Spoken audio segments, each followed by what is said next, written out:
توجہ چاہوں گا، اپنے حبیب سے یہ خطاب کیا، وَلَسَوْفَ يُعْطِيكَ رَبُّكَ، بہت جلد تمہارا رب تمہیں اپنی ایک عطا کے ذریعے سے فَتَرْضَىٰ، راضی کرے گا۔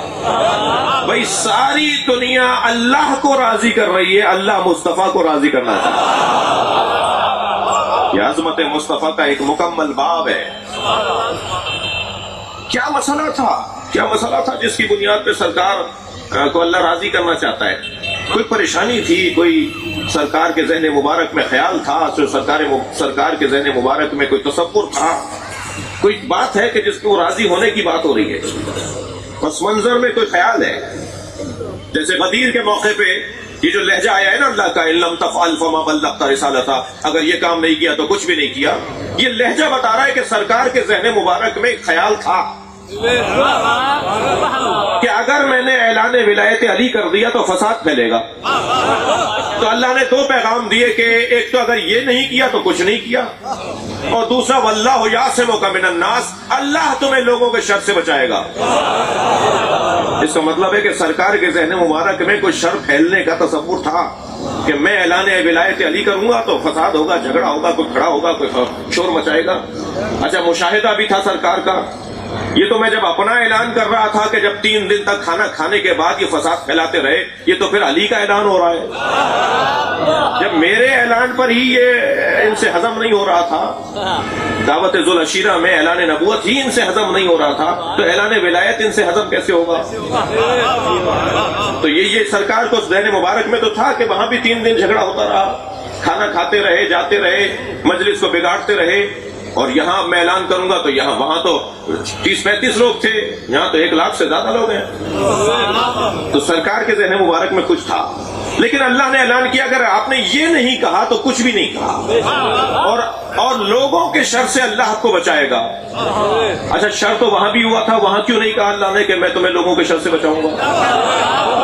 تھوڑی گردن ہلاتے رہیے، میری بات اگر جاری ہے تو۔ دعوت ذوالعشیرہ میں جھگڑا تو ہوا، مگر وہاں اللہ نے نہیں کہا کہ میں تمہیں لوگوں کے شر سے بچاؤں گا۔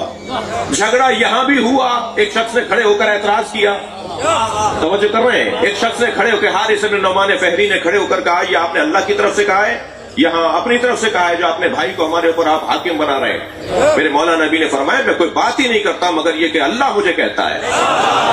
تو کہنے لگا اگر اللہ ہی نے کہا ہے تو پھر اللہ سے کہیے کہ وہ آسمان سے پتھر گرائے اور مجھے مار ڈالے۔ یہ بھی آپ نے دیکھ لیا کہ بغض علی کا بیمار عذاب ہی مانگتا ہے۔ توجہ کر رہے ہیں؟ اور سرکار نے بد دعا کی ہو مجھے تو نہیں ملتا،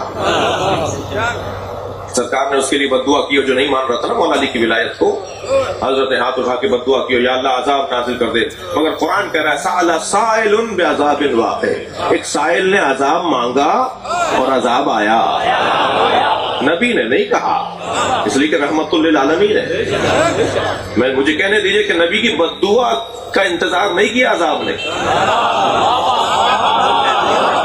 بڑی عنایت، بہت شکر گزار آپ کی توجہ کا۔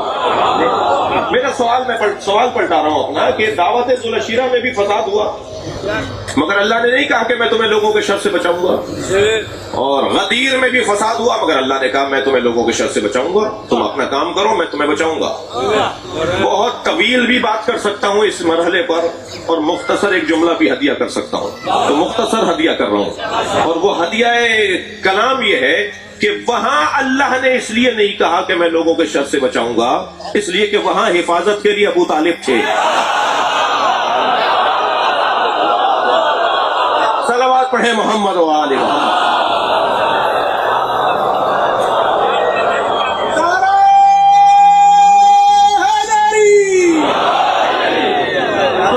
تیسرے دن جب یہ کھانا کھا کے جانے لگا نا ابو لہب اور اس کے ساتھی، تو حضرت ابو طالب نے اس کا گریبان پکڑا اور زمین پہ پٹخا، ادھر اسے ایک ہاتھ سے زمین پر گرایا، دوسری طرف نبی کو دیکھ کر کہا قوم یا سیدی و مولائی، کھڑے ہو جاؤ میرے مولا۔